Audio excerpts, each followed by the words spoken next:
Okay, hi everybody. Let's start at 9.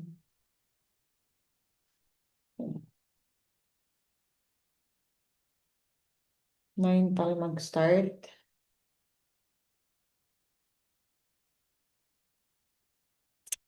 Prof Ed po tayo tonight, guys. Okay.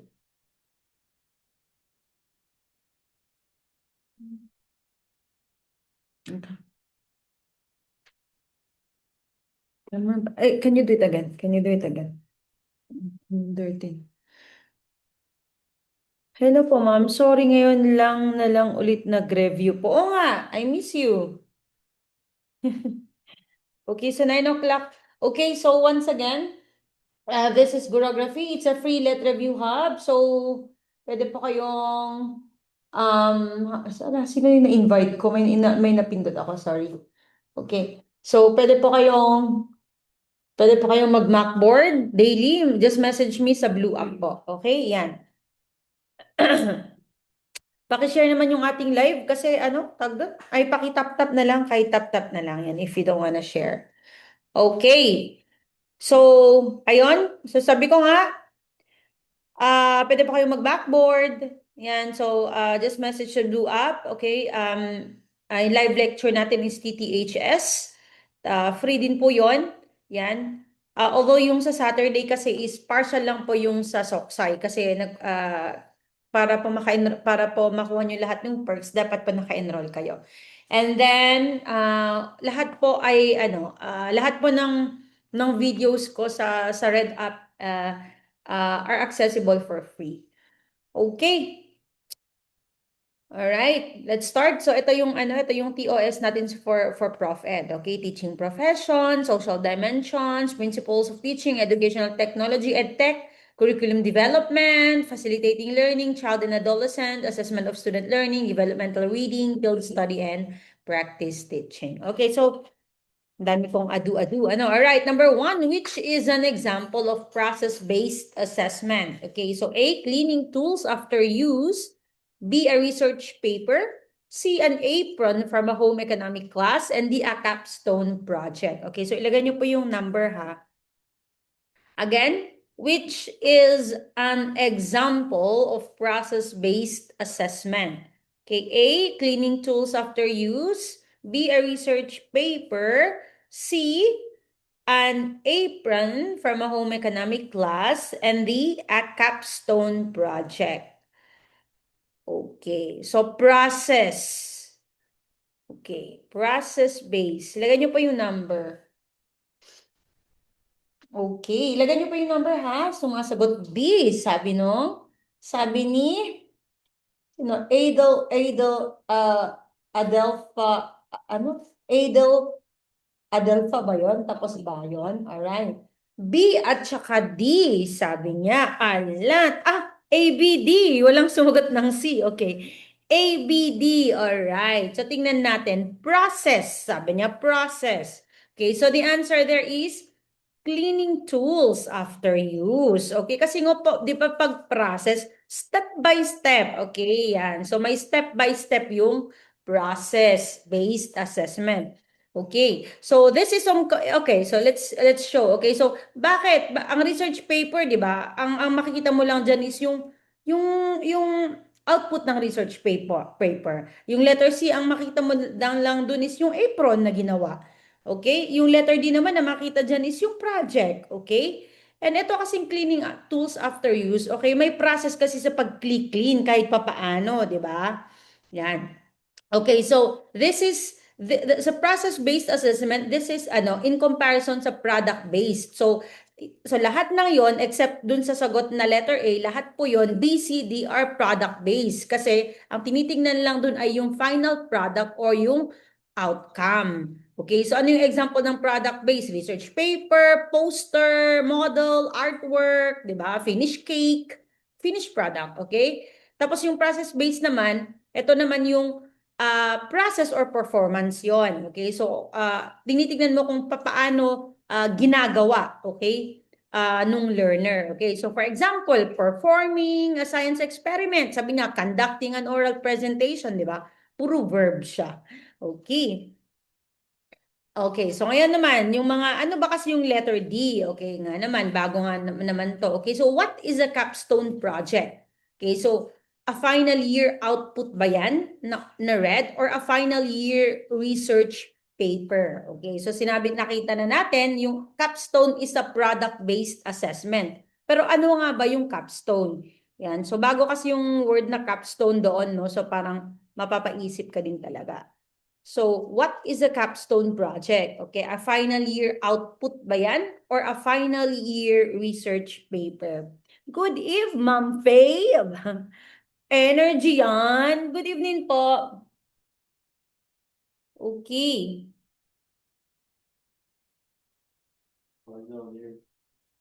O, sumasagot yung anak ko nakikichismis habang naghuhugas. Ano yung sagot nyo dyan? Red ba yan or blue? Humulan na lang kayo kung hindi nyo alam. Okay, capstone. Sabi niya, blue, sabi nung iba. Research paper, sabi nung iba. Red, sabi nung iba. Okay, so let's see. All right. So the answer there is, it's a final year output. Okay, so ang capstone project, it's either research paper, a portfolio, yung mga ganun. So anything, okay, na usually ginagawa mo yun pa sa ano sa final year ng ano, it's either nag-masters ka, yung mga ganun, okay? All right. Number two, oh, red.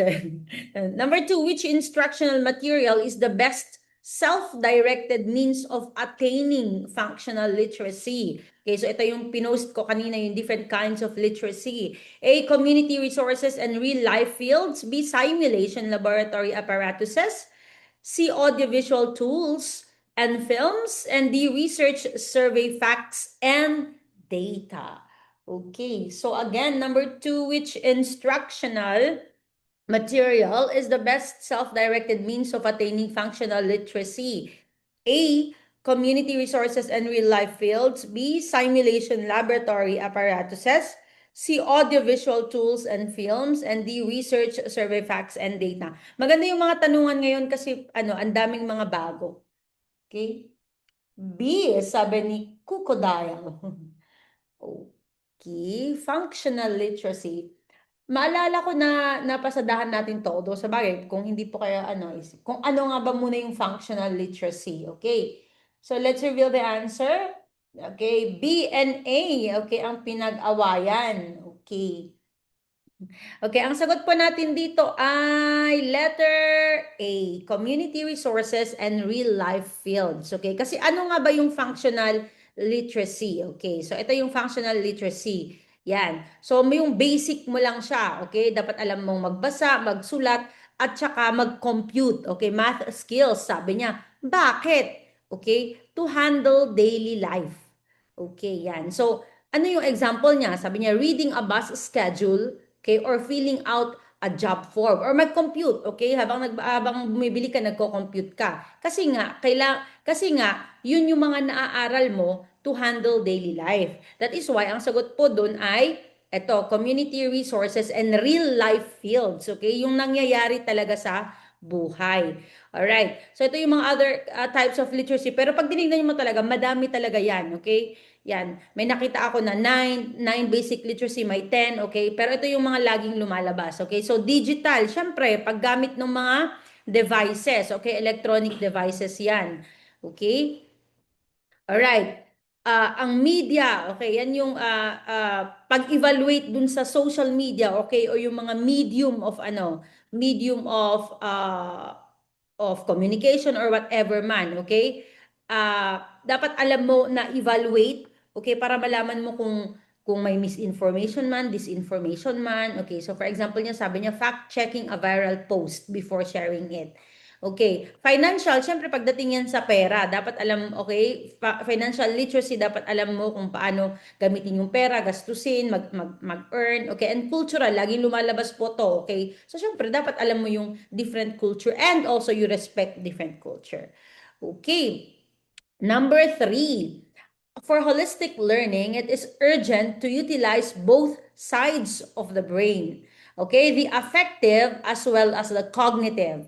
The logical, along with the irrational ba yan? B, behavioral, C, musical, and D, intuitive. Okay, so again, for holistic learning, it is urgent to utilize both sides of the brain, the affective as well as the cognitive, the logical along with the irrational, B, behavioral, C, musical, and D, intuitive. Okay, so parang ano to, ang tanong na to, okay? More on logic yung tanong na to.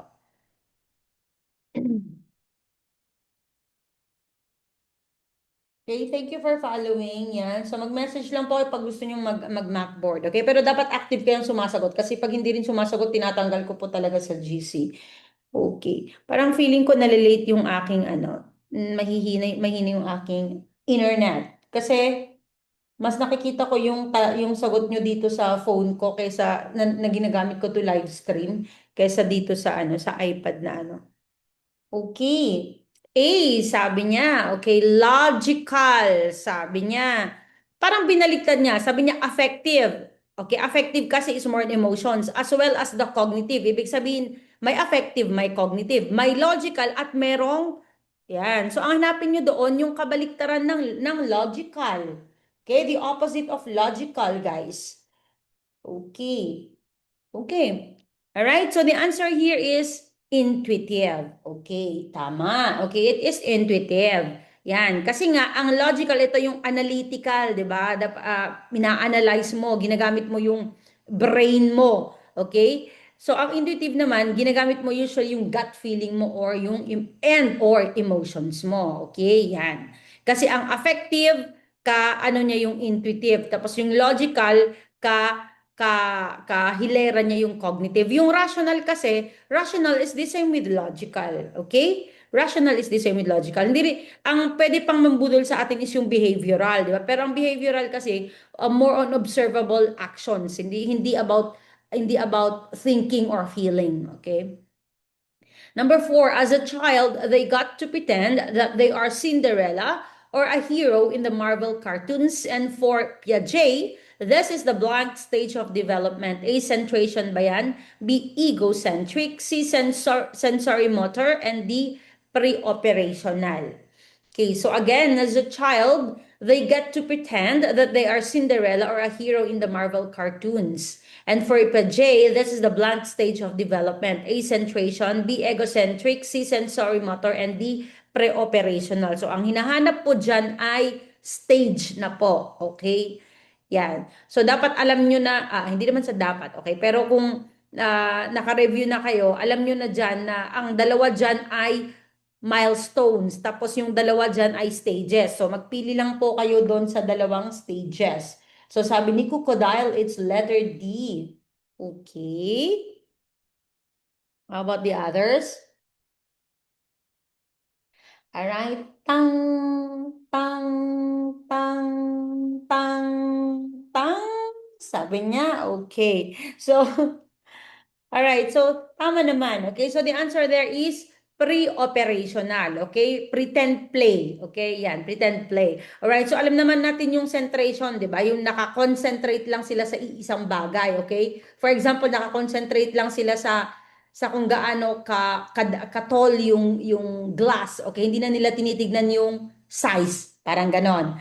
Okay, sa isang bagay lang siya nakakoncentrate. Okay, and egocentric. Sabi ko nga, the A and B are milestones. So, dapat wala na to, okay? Egocentrism, alam na natin, okay? Yung tinitignan lang nila, yung parang, yung bang parang pagka-selfish ng bata, di ba? Yung tinitingnan lang nila is yung point of view nila. Alright. So, tingnan natin, okay? So, ito, linagay ko po yung lahat ng stages, okay? Stages 1, 2, 3, 4, yung sensory motor, lahat po. Tapos, linagay ko na rin po yung mga ano nito, yung mga milestones, okay? So basahin niyo na lang po, screenshot niyo pag pinost ko po to sa Red App, screenshot niyo para at least 'di ba na organize na kasi ganyan ako mag-organize nung nagre-review ako. Pero hindi ko syempre i-discuss lahat to. Okay? So dito tayo sa stage 2 na pre-operational. Ito yung sagot natin. So ano nga ba yung sa under pre-operational to? Ito, symbolic play or pretend play, okay? Symbolic thinking. Okay, ang ibig, lumalabas din po yung mga to ha. Yung mga linagay ko na milestones, ito po yung lagi lumalabas. Okay, symbolic thinking, ito yung hindi mo na kailangan gumamit pa ng ano. Halimbawa, apple, 'di ba? Hindi mo na kailangang ipakita yung mismong apple, okay? Pag nakita nila yung picture ng apple, pag nakita nila yung words ng apple, masasabi na nila na apple. Okay, parang ganon. Okay, egocentrism nabanggit ko na. Concrete thinking, ibig sabihin, kailangan pa rin nilang for example, mag-add sila, okay, ng addition, 5 plus 5 ganon. So kailangan pa nila bilangin yung fingers nila, parang ganon. Kailangan may concrete object. Okay, struggle with constancy. Ito yung hindi nga nila alam yung pag-change ng constant. Okay, this is in relation with centration. Okay, and explain ko din centration. Animism, ito yung feeling nila lahat ay may buhay. Okay, yung the animals, no, the sun is crying, mga ganun. Okay, irreversibility. Yan. So, ito yung hindi nila ma-imagine na some actions can be reversed. Okay, parang gano'n. Halimbawa, ginawa mong bola yung clay, pwede pa namang mabinat yon, di ba? Pero hindi nila ma-imagine na you can do that. Okay, and transductive reasoning, ilang beses na po natin naaral to, ito yung nagkakaroon siya ng reasoning pero hindi naman sila related. Okay, for example, sabi niya, ano, umulan today kasi naligo ako kanina, yung mga ganun. Okay, well, hindi related yung mga ano nila, premises nila. Right, ito yung stage 3 and ito yung stage 4. Okay, so basahin nyo na lang. Alright, number 5, any change in the behavior of an individual. Ito dapat, okay? A, learning, B, response, C, change, and D, development. Okay, again, any change in the behavior of an individual, A, learning, B, response, C, change, and D, development. So, i-discuss ko yung apat na laging nagkakagulo, alright? Number 5, ano yung sagot nyo? Learning, sabi niya, change in the behavior. Dapat may change in the behavior. Okay, A, sabi ni Ma'am Celestina. Yan si Ma'am Celestina, lakas talaga yan. Yan. Hindi pa yan nag-graduate ha, pero lagi siyang andito in fairness. So, magta-top yan. Okay? A, C, D, D, D. Oh, yeah. So, nakakabudol talaga yung... Oh, please do not, please, pag sumagot po kayo, minsan lang, please. Bini, huwag po kayo mag-spam kasi pag nag-spam, ma-RR na naman po tayo. Yan, alright? Please don't spam, okay? Alright, so the answer there is learning. Okay? So, andyan na yan eh. Okay? Ang learning is a modification of behavior. Okay, sabi niya. So, textbook definition. Please don't spam. Okay? Alright. Okay, so sabi niya, nagkakaroon ng change ng behavior. Bakit? Kasi nga, nagpa-practice siya, okay? Or nagle-learn siya, or natuturuan siya, or dahil sa experience niya. Okay, yan. So, for example, ano yung example niya? A child learns to tie their shoelaces after na makita niya at maturuan siya paano mag-tie ng shoelaces. Okay? All right. Next, growth. All right. How do you call that? Growth naman, ito ay increase in physical size. Okay, yan. So, dito yung nabibilang mo. For example, for example, ano yung height niya, ano yung weight niya, di ba? Kakaroon ng quantitative. Okay, yan. Ang example niyan, a child gains 5 kilograms. Basta something na may measure nyo. Okay, maturation, ang laging lumalabas na ito ay internal ripening. Okay, yan. So, this is internal ripening. Okay? Yan. Okay, so for example, sabi niya nasa ano na yun eh, yung ano natin, yung sa maturation is nasa anatomy na natin 'yan, 'di ba? Na talagang magma-mature din tayo. It's either physically or cognitively, 'di ba? Yan. Ito naman, ito na yung development, okay? Kaya maraming na ano dito sa development kasi pwede ding physical kasi yung development, okay? Pwedeng social at saka pwedeng cognitive, okay? Yan. So, minsan nakakagulo dun sa growth at saka development. Pero yung development kasi, ang pinakaano niya dito is ito yung progressive, okay? Progressive orderly and predictable. Okay? Ibig sabihin nun, nakaprogram na sa atin yung development natin. So it's either physically, for example, tawag doon, uh, teka lang, ano ako dun sa ano ko. Okay. So saan na tayo? Saan na tayo, guys? Saan ko na? Development. Okay, yan. So development, yon. So kaya nga sabi niya, result ay combination niya ng maturation at saka experience yan. Kaya alam ko may nagtanong kasi kahapon sa akin ito sa na ano siya doon sa saan doon na nagpapakita ng development. Okay? Kasi nga, nakakagulo talaga na meron ding physical development. Okay? Pero kasi sa education, usually, ang tinitingnan dyan is yung parang cognitive siya. Okay, yan. Yung parang nagkakaroon siya ng development cognitively yan. Okay, so for example, sabi niya, 'di ba, pagbata ka pa, mag-start ka muna sa sensory motor, okay? Tapos magiging pre-operational, parang ganon, okay? So there is development, okay? Yan. Number 6. Yeah, hi po ano? Nasama po sa scientific investigation namin yung hypothesis and sabi daw ni ma'am it's educated. Oo, ano, yes, it's educated guess. Yes po. 'Di ba yung maturation sa puberty? Could be. Syempre ang puberty kasama na po 'yon, yung maturation tapos yung growth. Okay. Number six, the need to recognize and develop special sensitivity to language, thus helping the learners to use the right word, phrase, and or graph to grasp new meaning refers to a visual intelligence, B, linguistic intelligence, C, feeling sensitivity, and D, jargon. Anong nangyari? Ang dami na natin kanina. Biglang ano, na-RR ba ako, guys? Ang dami na nating viewers kanina. Okay. Alright, so the answer here is, tama po kayo dyan. Kasi sabi niya, special sensitivity to language. So it's either ginagamit niya, okay, yung language to communicate or language to learn. Okay, so that is linguistic intelligence. Okay, so wala namang visual intelligence. Kay ano is magkasama yung visual spatial intelligence, di ba? Okay, feeling sensitivity, this is more on interpersonal intelligence. Okay, ibig sabihin, alam mo kung paano mag-empathize. Okay? Kaya ano nangyari? Okay, and jargon, okay, that is, ito yung mga words na ginagamit, depende sa especially sa job. 'Di ba yan? Especially sa job. Hindi naman na RR, hindi naman tayo na RR. Bakit nawala sila? Feeling ko na RR na naman. Ibig sabihin, pag ganito kasi ibig sabihin nag-iitim kasi na-try ko din yung ganon. Nanonood ako tapos nag-itim yung screen ko. May pinapanood ako na nagla-live. Yan nangyari dyan. Number 7, this foundation shows us the chronological development along a timeline which have led to present trends of education. A, historical foundation, B, psychological foundation, C, social foundation, and D, philosophical foundation. Baka na-RR tayo, hindi ko lang nakita kasi hindi ako nakatingin sa phone ko.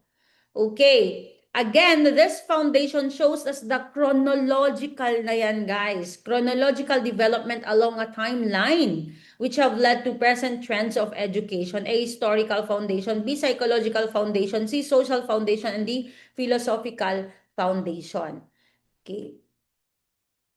So I hope na i-reiterate ko kung paano mag-spot ng mga clues, okay? Oh, DNA yung iba. Okay. Patap-tap naman yung ating live, guys. Ewan ko nangyari. 122 na tayo kanina. Yung last na sulyap ko. Tapos biglang bumagsak sa 12. Ang nangyari? Okay. DAC. DAC. Okay. Sabi niya, guys, saan dyan yung may timeline. Yan. Chronological development along a timeline. Saan dyan yung may time?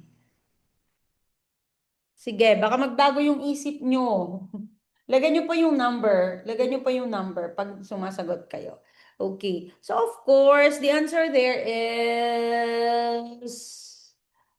Okay, very good. Yes, the answer there is historical foundation. Okay. So ano nga ba yung mga to? Okay, so tingnan natin. Ito yung mga kung paano nagkaroon ng education. Okay, yan. So ano yung mga naging basis nila. Okay? So unang-una of course historical. Okay? So paano nag-start, okay? Paano nag-change, okay? Tapos paano ang education ngayon ay ganito. Okay? So the answer there is the ano doon is historical. Okay? Yan. So sabi niya, for example, Spanish rule brought religion to Philippines. Ganyan, 'di ba? Okay.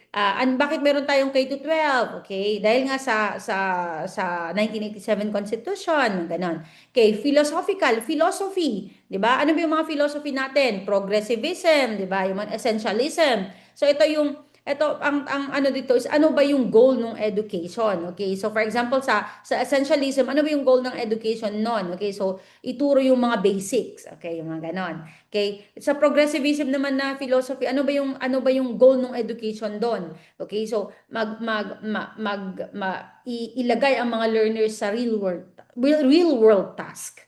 Okay, yan. So, yun yung philosophy. Okay. Psychological. Siyempre, sa pag-iisip. Okay. So, ano ba yung example niya? Piaget. Sabi niya, di ba sa Piaget, sabi niya, sa sensory motor sa ganitong age, kailangan nila ginagamit nila yung mga sensory nila, eyes, ears, yung mga ganon, okay, 'di ba? So ito, basing this, okay, is nakakapag isip yung mga teachers kung paano iaatake, okay, yung kanilang teaching. And of course, social, okay, or sociological, social or sociological, okay? So ito yung pinagko-connect nila yung community doon sa school. Okay? So for example, ano ba yung nangyayari sa community for example? Okay? Dapat i-connect yun sa school. So for example, sa community ngayon, nagkakaroon ng sa society or community, 'di ba, uso-uso ngayon yung gumagamit ng mga cellphone, yung parang ano ba, hindi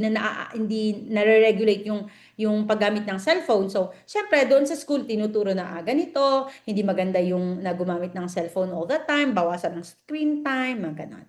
Alright. Number 8, this refers to a group of teachers and other personnel engaged in collaborative learning session to solve shared challenges. Okay, A, learning action cell, B, teachers quality circle, C, mentoring, and D, peer sessions. Again, this refers to a group of teachers and other personnel engaged in collaborative learning session to solve shared challenges. A, learning action cell, B, teachers quality circle, C, mentoring, D, peer sessions. Sabi niya, D, tapos A pala. Sabi. Okay. Yan. So, group of teachers. Yan. Tapos, they come together. Yon. Tapos, they talk about anything, okay, na kailangan nila, okay? Okay, very good. Yeah, so the answer there is letter A, okay, learning action cell. Okay, so, 'di ba, peer session kasi 'di ba, parang nakakabudol nga din naman tong peer session kasi sabi niya they come together, okay, but ito ay actually a DepEd order, okay, so, and they termed it as learning action cell. Okay, ito, right? So, ito yung mentoring, alam na naman natin yung mentoring, okay? Ang mentoring is tinuturuan ng mga halimbawa mga teachers sa mga tuturuan ng mga mas matagal na teachers, yung mga bagong teachers, pwedeng gano'n, di ba? Wala namang sinasabi dito. Okay, ito is parang pare-parehas lang sila. Alright. Okay, so ito. Which DepEd issuance institutionalizes the Learning Action Cell as a school-based continuing professional development strategy for teachers to solve shared challenges through collaborative learning sessions. So basically, saan nakaangkla yung cell na yon, okay? Yan. So, DepEd Order number 8, series of 2015 ba yan? Or DepEd Order number 35, series of 2016. So, ilang beses na po akong nag-post, okay, sa isang DepEd Order na to. Okay? So, kung alam nyo na to, di syempre, makro-cross out nyo na yon. Okay? Kasi dalawa lamang ng pagpipilian. Hindi makakomment. Oo nga, nagloloko na naman. Tingnan mo, paubos na tayo. Ewan ko ba? Yan. Ewan ko anong problema ng ating ano. Akalain mo, 100 plus tayo, tapos ngayon 17 na lang. Nag-iitim, nag-iitim ba yung ano? Meron bang nakabalik dito, guys? Sabihan nyo nga ako, please, para alam ko din. Meron ba naka-experience kanina nung nag-itim yung screen nyo, tapos hindi nyo na makita yung live? Alright. Okay, so the answer, kasi ang dami natin kanina, 100 plus, tapos ngayon ganyan na lang ulit. Bigla-biglaan na lang. Alright, so the answer there is blue, DepEd Order number 35 series of 2016, kasi alam natin ilang beses na po akong nag-post ng infographics sa DepEd Order number 8. Ito yung sa guidelines ng classroom assessment, di ba? Ito yung nakalagay doon kung ilang percentage yung performance test, yung mga ganun, di ba? Kasama na din dito yung ano, halimbawa yung satisfactory o overly fairly satisfactory yung mga yon, okay? Alright, so ano nga ba yung Learning Action Cell, LAC? Okay, so ito, sabi ko nga, group of teachers na nag-engage sila, okay, sa isang learning session. Okay, so ano usually yung topics nila? Okay, it's either assessment, curriculum and pedagogy, action research, mga ito. Okay, yan. At saka, merong composition ang LAC. Okay, may LAC leader, LAC facilitator, mga LAC members, LAC documenter, and LAC resource person. Basahin nyo na lang po to soon, okay? Pahagingan natin. Usually 5 to 15 members yan. Okay?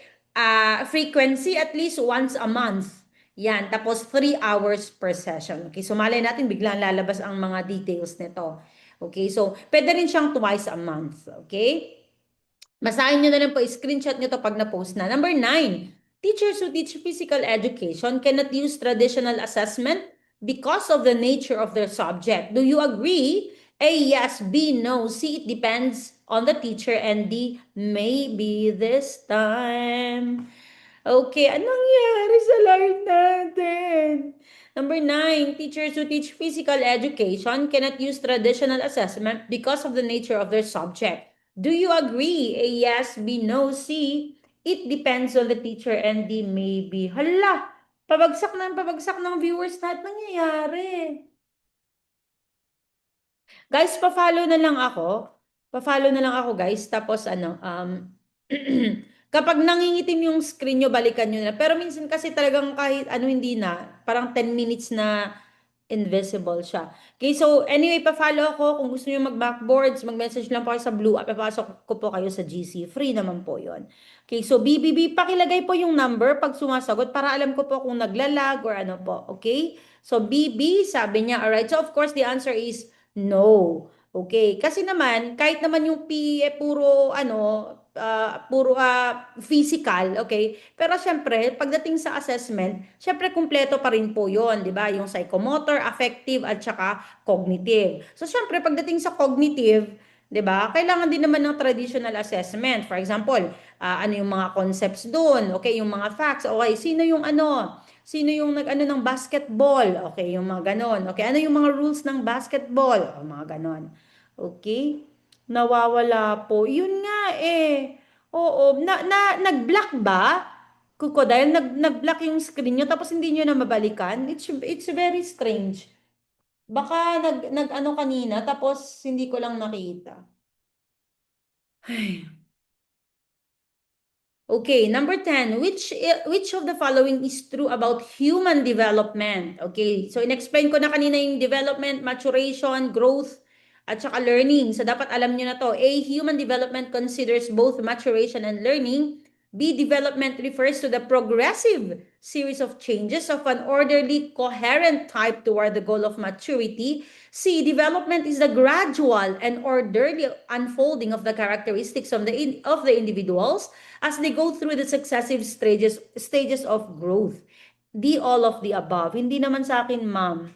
Sabi you cannot comment because of the live settings, ganyan. Oh, minsan, depende. Hindi naman lahat ng iitim, pero mostly. Kasi parang kanina, pag isang iglap lang ng mata, nawala na lahat. 100 biglang naging 20. 122 naging 20. O ngayon, 52 na, 51 na naman. Ay, nako. Sana hindi tayo na RR kanina kasi kung na RR tayo, minus 2 na naman yung grade ko. Eh, naghihikaos na nga yung grade ko. Nasa 30 plus na. Okay, so D, D, D, D, D. Alright, please ilagay nyo po yung number, okay, para alam ko kung naglalag po tayo. And of course, the answer is letter D. Okay, nabanggit ko na, kaya nga, binanggit ko kanina yung maturation, 'di ba?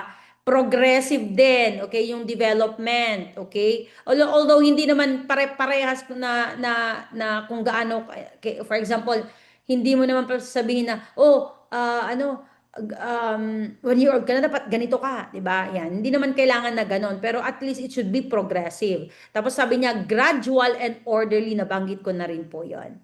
Okay. Number 11, a senior high school class will take up paragraph writing, but at a more sophisticated and advanced level than a first year class.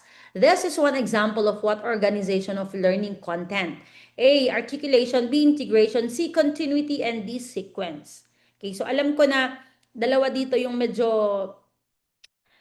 pagpipilian nyo. Okay? So again, as senior high school class, we'll take up paragraph writing, but at a more sophisticated and advanced level than a first year class. This is one example of what organization of learning content. A, articulation. B, integration. C, continuity.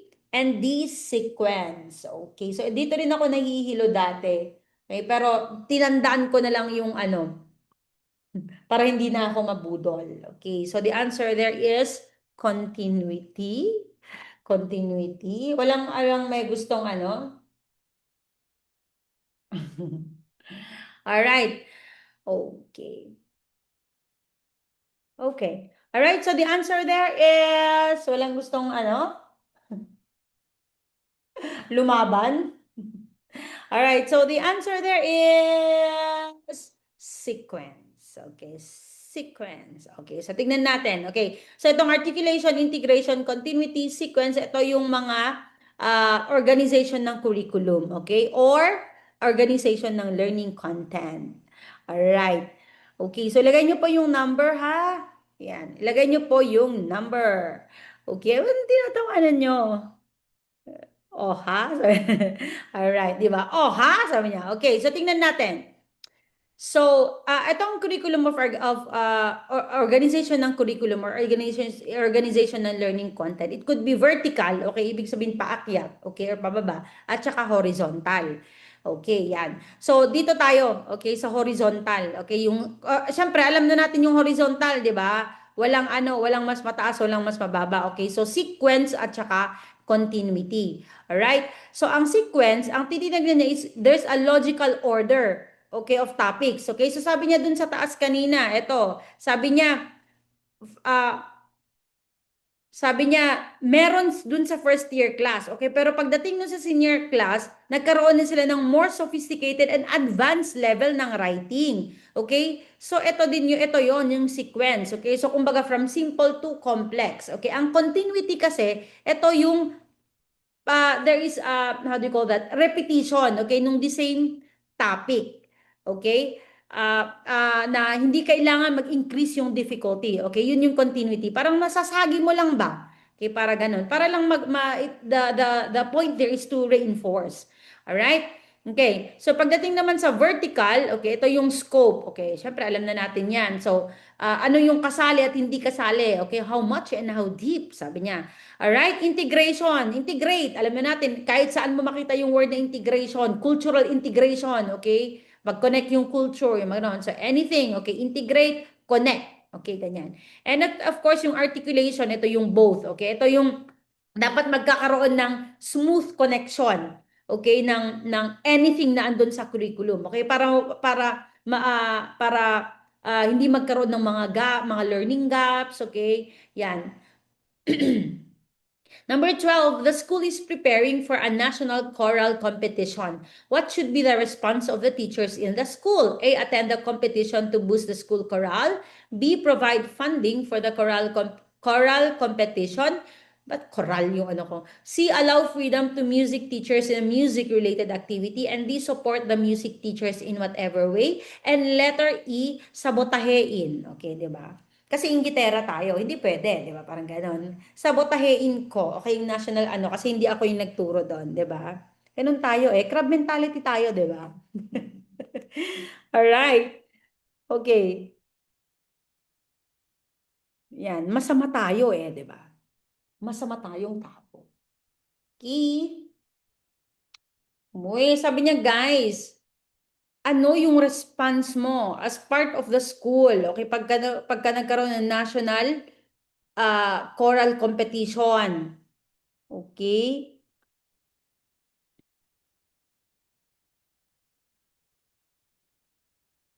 Alright. Okay. So the answer here, of course, is letter D. Ah, hey, hindi ko pala nangyari doon. Ah, okay. Alright. So letter D. Support the music teachers in whatever way. 'Di ba? Kasi nga mabait tayo, 'di ba? So, yung kasing A, B, and C, lahat na 'yan. Okay, mag-attend ka ng competition, tubos the ano, part na rin 'yan ng support. Okay, provide funding o kung gusto mo naman, 'di ba? May pera ka naman, 'di ba? O, allow freedom to music teachers. O, wag ka nang mga alam. Di ba? Yung parang ganon. Mag-support ka na lang. Alright? Number 13, which is teaching approach for kindergarten that makes a real-world experience of the child the focal point education. The focal point education. Dapat yun, ano yung simulation na yun? A, situational approach. B, traditional approach. C, eclectic approach. And D, Montessori approach. Okay, so again, which is a teaching approach for kindergarten that makes a real-world experience of the child the focal point of education. A, situational approach. B, traditional approach. C, eclectic approach. And D, Montessori approach. In fairness, ang init, ha? Yan. Real world okay, okay, okay, okay, yes. Pati ako nung nagre-review ako, nabudol din ako dyan eh, di ba? Real world experience. Okay, all right. So let's reveal the answer. The answer there is situational approach. Okay. So ano nga ba yung apat na to? Talagang, ay, pasalamat tayo. Okay. So okay. These are actually approaches in early childhood. Okay. Education. So ano nga ba yung situational approach? Okay. Ito yung as opposed to traditional approach. Okay. So a traditional approach muna tayo. So sa traditional approach, ito yung ito yung nagtuturo ka sa mga bata, sa mga kindergarten using mga textbook, yan yung traditional lang. Okay? Workbook, drills, yung mga ganun. As opposed sa situational approach. Ang situational approach, linalagay mo sila sa real life situation. Okay? So for example, how do you call that? Para ituro mo yung kung paano bumili, okay, sa or paano mag-order, okay, sa how do you call that? Sa Jollibee. So parang pwede kang mag-simulate, pwede nga or pwedeng dalhin mo sila doon, okay, at doon mo sila at ipatry mo sila sa kanila yun. Parang maalala ko sa amin, kasi kindergarten teacher ako for 16 years. Yan. So, pag halimbawa sa K3, mga 6 years old, yan. So, tinuturuan na namin sila kung paano mag-grocery, 'di ba? And dahil nga English teacher ako, so using yung mga so tinuturuan muna namin sila kung paano nila sabihin na, I want this, how much is this? Parang ganon. Okay. Ang eclectic approach naman, ito yung depende sa kailangan ng bata at saka sa situation. Okay. So, for example, um, ito sa, 'di ba, sinasabi nga nila sa kindergarten dapat daw more on play, play, play. Pero hindi rin naman hindi naman pwedeng ganun lahat. Okay? So for example, pag nagtuturo ka ng phonics, yung ABC, 'di ba? Meron din yung kahit pa paano may lecture method ka pa din. Okay? More on na maging passive sila muna. Okay? Hindi naman yung passive sila all the time, pero maging passive learner muna sila kasi tinuturo mo nga sa kanila yung mga letters at saka sound, ganun. Tapos after that, 'di ba, pwede na silang mag-play yan. So, yan yung meaning ng eclectic, okay? Depende sa sitwasyon, depende sa need nung bata.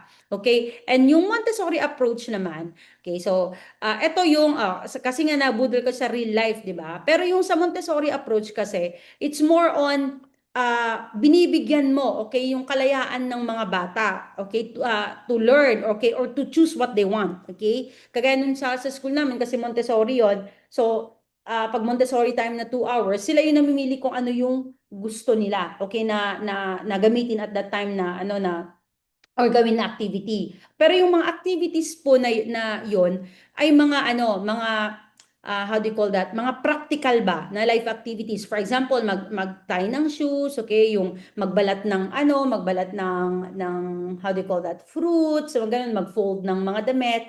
Okay, yon. But they learn it at their own pace at saka with freedom. Yun po yung Montessori. All right, number 14, this refers to the customized course approved by CHED and PRC to deliver to higher education institution, okay? A, revised teacher education program, B, accelerated teacher education program, C, higher education training program, and D, tertiary teacher education program. Parang, this refers to the customized course approved by CHED and PRC to be delivered by higher education institution. Ganun dapat yon. A, revised teacher education program. B, accelerated teacher education program. C, higher education training program. And D, tertiary teacher education program. Okay, di ba? So, ngayon ko talaga inaayos yung mga ano niya, no, yung ano niya. Pasensya, minsan wala talaga ako sa utak. Or, ay, naku. Hindi ko nakikita, hindi ko chine-check yung grammar ng tanong. Okay? So, ilagay nyo po yung number B, C. Please, ilagay nyo po yung number. Okay. Sabi niya, BCB. BCB ang pinag-aawayan. Okay, alright. So, this is, I understand kung hindi nyo makuha to kasi bago din talaga to. Okay, so the answer here is letter B, Accelerated Teacher Education Program. Okay, so I tried na hanapin ano to yung ito A, C, and D. Itong mga terms na to, they don't exist. Okay? To accelerated or ATEP, Accelerated Teacher Education Program, it exists. Okay? But let's explain it later. Okay? Ano ko muna to. So, related to dun sa ATEP. Okay, so what is the official term used by the Department of Education for madrasa education teachers who are hired and deployed to teach the Arabic language and Islamic values education program in public schools? Okay, yon. So, asatids ba yan or imam? Yan. So, what is the official term used by the Department of Education for madrasa education teachers who are hired and deployed to teach the Arabic language and Islamic values education or alive program in public schools? Okay. Asatids, kung pasensya na kung mali yung pag-pronounce ka or imam. Okay. So, red, sabi niya. Sure na ba yarn? Okay. Yan. So, habang hindi tayo ng RR, yan. So, if you want to do mock boards, yan, daily, hindi na tayo daily mock boards. Okay, nasa ano na tayo? Huling bulong na tayo. Okay, pre-board. So, kasi malapit na tayo. So, hindi na yan daily. Okay, ginawa ko na siyang 150 points. Yan. And then excited ako kasi first, magpo-post na po ako ng top 10 ngayon. Okay, kasi dati kasi daily mock boards yan, 30 points each. Ngayon, 150 na. Alright. Mag-message lang po kayo sa Blue App. And of course, the answer there is asatids or kay asatids or basta asatids. Okay? Kasi ang imam, ito yung religious leader. Okay, yan. Alright, so ano nga ba yung accelerated teacher program? Okay, so yung palang nagtuturo pala nung alive, tapos yung yung alive at saka Arabic language,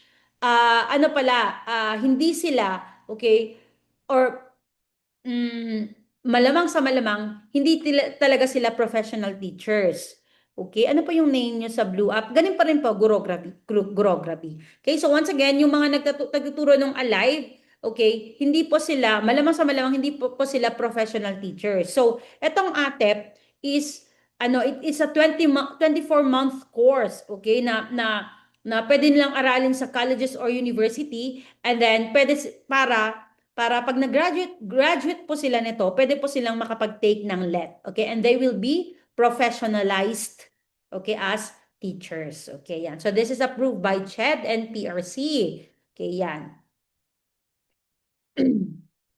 Ito sabi niya, pag na-complete na po yung ATEP, okay, so ang equivalent po nun ay Bachelor of Elementary Education, BED po sila. Okay, sabi ko nga, qualified to take the licensure exam. Okay? Number 15, these are output-driven undertakings with specific calendar, schedule, and resource assignment. A, learning outcomes. B, learning activities. C, learning resources. And D, school projects.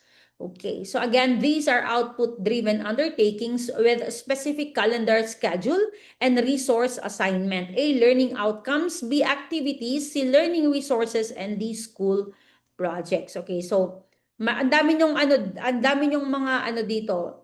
So mga ganitong parang ang haba-haba, 'di ba? Ang dami nyong maging clue diyan.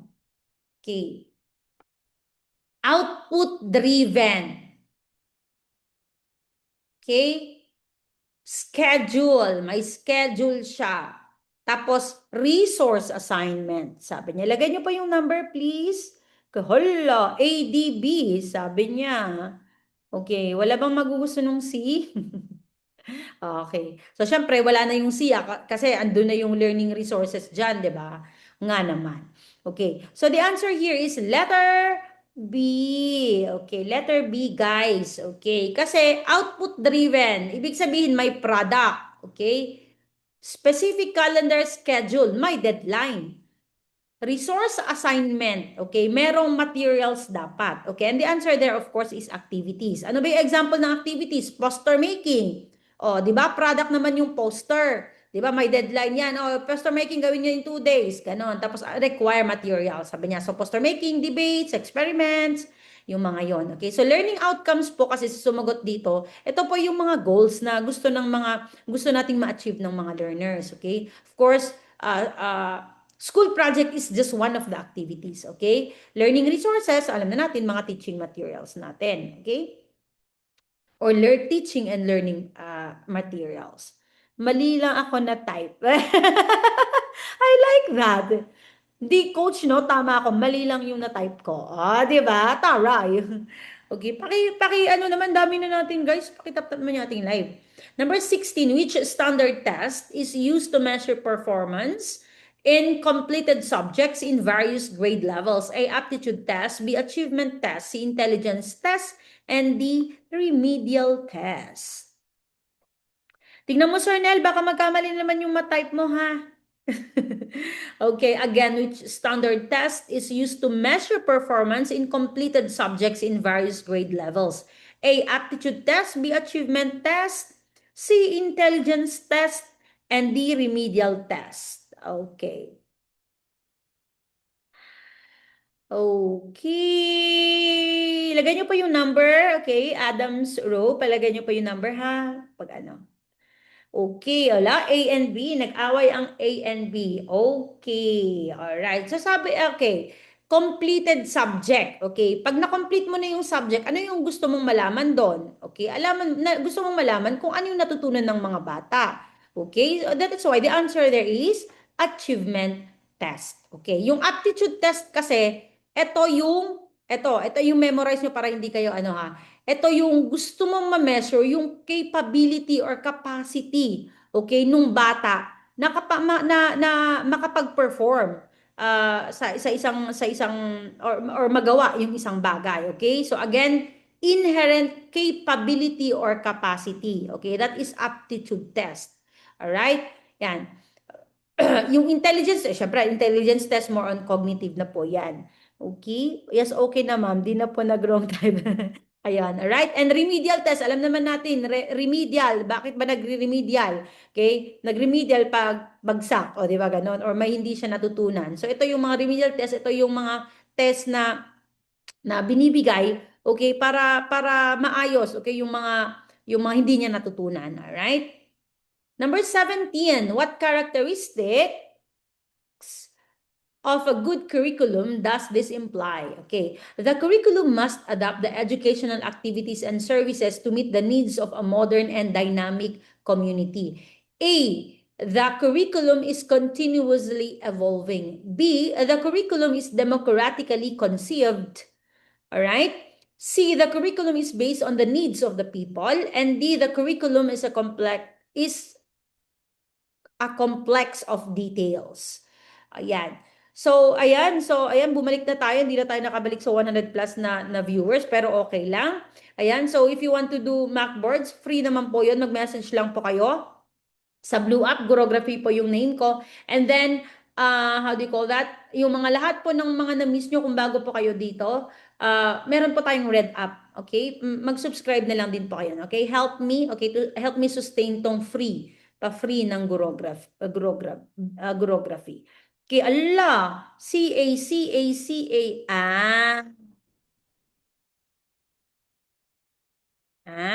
Okay. All right. So, okay. So, yes, understand ko yung sumagot ng letter C na the curriculum is based on the needs of the people. Okay, pero kasi, tingnan niya, sabi niya, a modern and dynamic. Okay? Ibig sabihin, gumagalaw. Okay? Gumagalaw. So, yung letter C is just one of the ano to meet the needs of the people.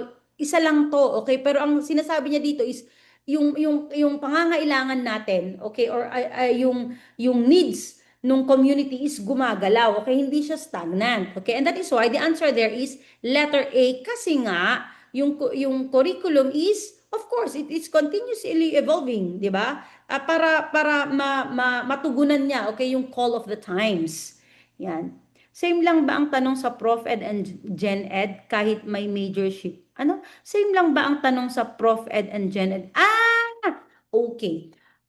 To be honest, nung mga, yan ang hindi natin masagot kasi may mga nagsasabi na, kasi may, ano ako may study buddies ako na nag-take nung this September 2024, okay? Kasi mahaba yung pinag-reviewhan ko eh. So, yung isa doon is BED, tapos yung iba doon is BSED. Tapos sabi nila, magkaparehas naman daw nagtatanungan kasi sila yung mga lumabas. Tapos sabi, magkaparehas pala ang Prophet at saka Gen Ed natin, yon. Pero sabi naman ng iba is, hindi. But in any way, kahit hindi man magkaparehas yung mga tanong doon, is, parehas lang naman yung TOS doon. Okay? Parehas na parehas. Okay? Ano daw? Please call center kay Okay, hindi ko na po naintindihan. All right. Number 18, the MTB-MLE is composed of how many languages? A10, B11, C12, and D13.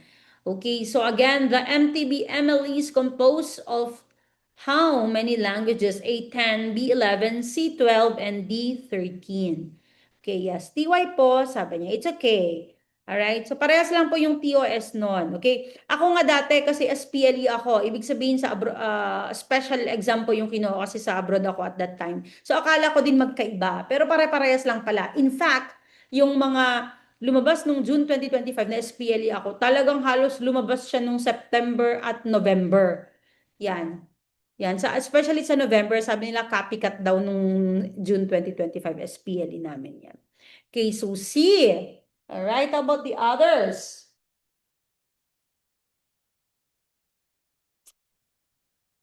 See,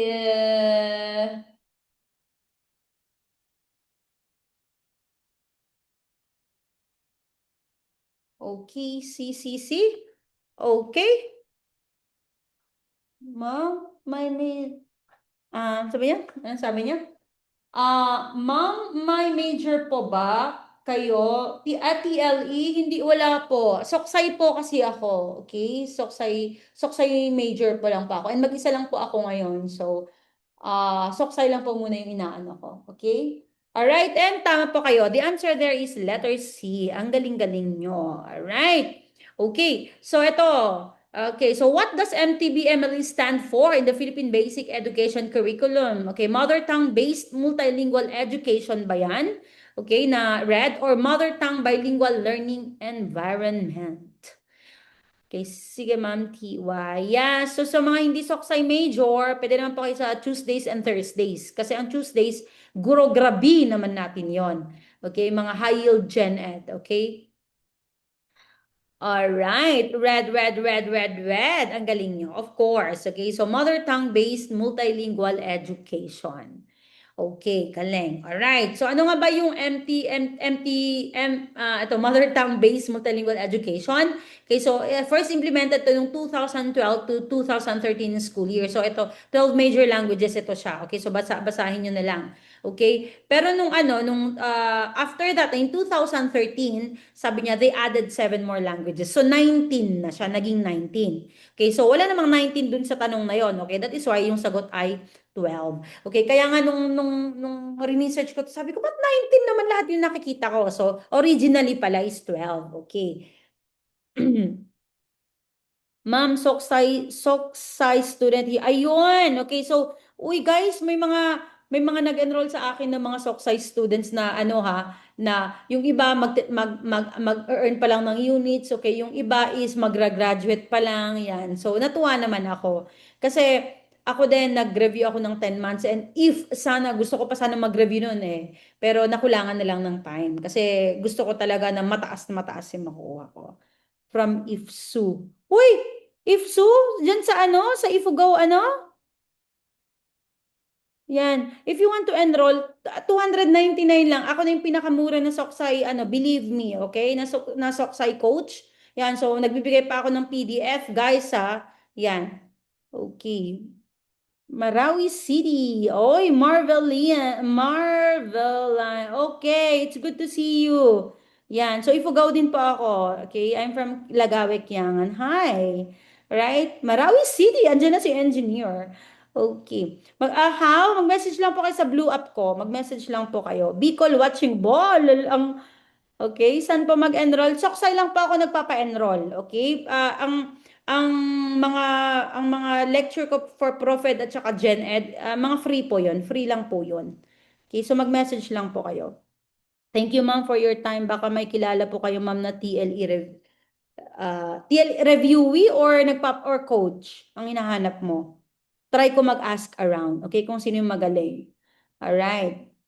Okay, it's okay. Kung BED po kayo, it's okay. Libre naman po ang Gen Ed ko. Gen Ed tsaka Prof Ed. Okay, pag gusto nyo mag-Macboard, message lang po kayo, ipasok ko po kayo sa GC. Pero dapat po sumasagot kayo kasi yung hindi po sumasagot, talagang tinatanggal ko. Kasi anong ginagawa nila doon, di ba? Okay, number 19. This, saan po ang blue up? Blue up, FB yon, FB. Hindi na, sinasabi lang natin na blue up kasi nakaka-RR yon. Okay, these are the criteria used to reduce error in judging test content sampling and procedures for test, except A, usability, B, predictability, C, reliability, and D, validity. Okay. Watching from Pampanga, napadaan lang po, natuto pa. O, di ba? Pwede po magsali, ma'am, sa Macboard? Yes! Yes, Prof. Ed at saka Gen Ed, of course, you're all free to join. Okay? Basta sumagot po kayo. Okay? Ma'am, anong grade po kayo nagtuturo? Nagturo po ako as ano, sa Montessori po ako. Okay? I was teaching English. Okay? As abroad. Okay? As of now, nagko-coach na lang. Alright, so BAA, sabi niya. Alright, except, sabi niya guys, except. Bakit ay? Okay. So, of course, the answer there is, kasi siguro hindi, how do you call that, familiar yung A, okay, but usability is kasama siya. Okay, so, usually, ito ang ginagamit, di ba? Validity, it measures what it is supposed to measure, okay? It's either yung content or yung construct, yun yung validity. Okay, reliability, okay? Dapat yung test na yon ay consistent yung linalabas niya, okay? Volleyballista. Hello, Ma'am Kay. Hello po. Alright, usability. Okay, dapat madali lang, okay, na gamitin yung test, okay? For example, yung ano doon, yung instruction, malinaw, okay, yung mga ganon, okay? Dapat, ay, nako, Diyos ko, Lord. Dapat nasusundan mo yung ano, 'di ba? Yung sistema dun sa patest, alright, new follower na napadaan pero nagstay, o diba? So, nagstay, char. Okay, so message lang po kayo sa blue app, ha? And predictability, hindi po kasama yon, okay? Hindi po yung ano yun, mapre-predict kung sino yung ano, yung kung ilan ang papasa, hindi po kasama. Number 20, these are accepted areas in strategic teaching to achieve complex learning goals, but not to include A, reflected reasoning, B, archiving information, C, problem solving, and D, concept learning. B pa pala yung sagot ko. Humabol. Okay. To, nagchikahan na tayo. So, message lang po kayo sa Blue App ha. Pasok ko po kayo. Tapos maglagay-lagay. Ngayon po yung first, sa Sunday, yun po yung first na maglagay ako ng mga top 10 natin. Okay, so last season, naglalagay din ako ng mga top 10. Daming natutuwa. Actually, wala akong balak. Pero sila, Ma'am, maglagay ka naman po ng top 10. Ganun. So, di, may top 10 din sila. Pero kung ano naman, marami kasi din yung gusto nila maging anonymous. So, sabi ko, pag sumagot kayo, lagay nyo lang yung A kasama dun sa name nyo para hindi ko i-post yung inyong pangalan. Alright, D, D, D, B, D, B, D. Sabi niya. D, bakit may nag-D? Okay. Except, okay? Don't include, okay? Sabi niya. So the answer there is archiving information, okay? Kasi ang archiving, di ba, is nagso-store ka lang ng information. Okay, so hindi na yan kasama sa strategic teaching, okay? Concept learning, napaka-importante po yan. Problem solving, napaka-importante. Reflected reasoning, napaka-importante. Okay, alright. So, ayun, nagyamanak, salamat kayo. Thank you, syukran, and salamat idaayuan namin. Yan, so if you, sabi ko nga, if you want to do mockboards, message lang po kayo sa Blue App. Marami na rin po akong mga videos sa Red App. Yan, alam niyo po yung Red App, yung baliktarin niyo po yung TY. Okay, libre rin po yon. Okay, maraming natuwa po doon sa mga videos doon kasi ang daming lumabas, especially daw sa Gen Ed. Okay, yun yung mga sinasabi ng ano. Alright? Paano po magsali blue up? Ano po, ang bilis. 20 points lang po kasi tayo. Okay, yan. Message lang po sa blue up. Grography po yung name ko doon. Message lang po kayo doon sa blue up. Yan, ano ba yung tanong nyo? Yes, mag-message lang po kayo doon. Okay? May mga tanong pa ba? Oo, di ba? At least na marami na nakakita. Ma'am, may GC po kayo sa Blue App. Yes, yes, yes. Kaya nga po, mag-message po kayo sa Blue App. Isasali ko po kayo sa GC. Actually, may GC ako na una na ginawa, Team Quijano. Pero, Diyos ko, ang daming hindi sumasagot. So, ang ginawa ko, gumawa ako ng bagong GC. Tapos, sabi ko, kahit konti lang yung pumasok, basta sumasagot lahat. Yan. So, dapat pag pumasok pa kayo doon, sumagot po kayo. Kasi pag hindi nag-e-evict po ako, okay? Every week may eviction po tayo. Libre po yon. Okay? Magkano po libre? Okay? Ang may bayad lang po is Soksay. Okay? Na 299 lang po. Pinakamura na sa mura. Okay? Alright. So, message lang po kayo and thank you for joining me. Happy po ako ngayon kasi maraming